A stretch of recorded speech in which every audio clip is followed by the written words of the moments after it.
In the late 1800s, Thomas Otto and his family moved into a mansion at the corner of Eaton and Simonton Street in Key West, Florida, now known as the Artist House. The Ottos were known to be stern with their servants, sometimes even mistreating them. It was the treatment of one such Haitian servant that provides a twist in this story. This woman was hired to take care of their son, Robert. One day, Miss Otto supposedly witnessed her practicing black magic in the backyard and fired her. Before she left, the woman gave Robert a lifelike doll which stood 3 feet tall, had buttons for eyes, human hair, believed to be Robert's, and was filled with straw. Dolls that resembled children were not unheard of during this time, but this one proved to be special. Robert named the doll after himself and often dressed it in his clothes. Robert, the doll, became his trustworthy companion. He took it with him on shopping trips into town. The doll had a seat at the dinner table where Robert would sneak at bites of food when his parents weren't looking. Robert would even be tucked into bed with the boy at night. Soon this innocent relationship took on a strange nature. Soon after, Robert chose to be referred to by his middle name, Jean, after being scolded by his mother. He told her that Robert was the doll's name, not his. Jean was often heard in his toy room, having conversations with Robert. Jean would say something in his childish manner, and responses could be heard in a much lower voice. Sometimes Jean would become very agitated, worrying the servants and his mother. She would, on occasion, burst in to find her son cowering in a corner, while Robert sat perched in a chair or on the bed glaring at him. This was only the beginning. Household objects would be found thrown across the room, Jean's toys turned up mutilated, and giggling could be heard. Whenever these unusual acts took place, Jean always said, "Robert did it." The boy took the punishment but always insisted that the blame was Robert's.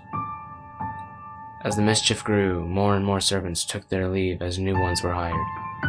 The Otto's relatives felt it was time to do something.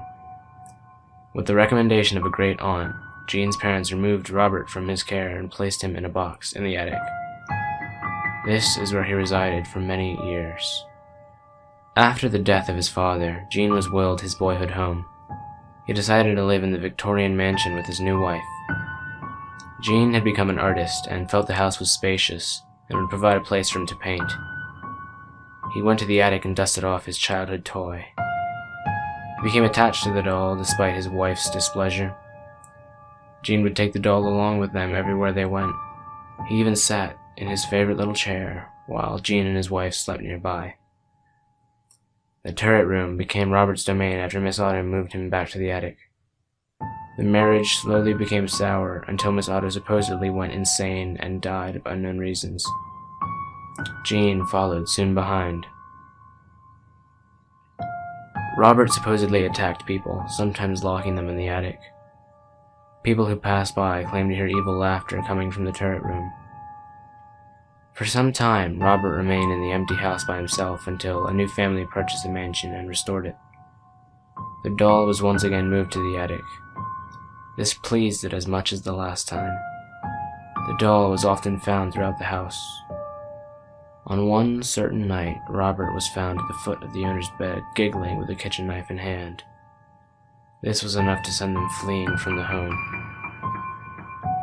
Robert was later moved to the East Martello Museum in Key West, where he sits perched in a glass box.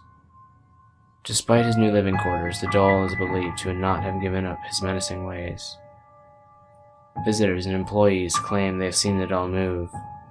His smile has been known to turn into a scowl. One employee cleaned Robert, turned off all the lights, and left it for the night.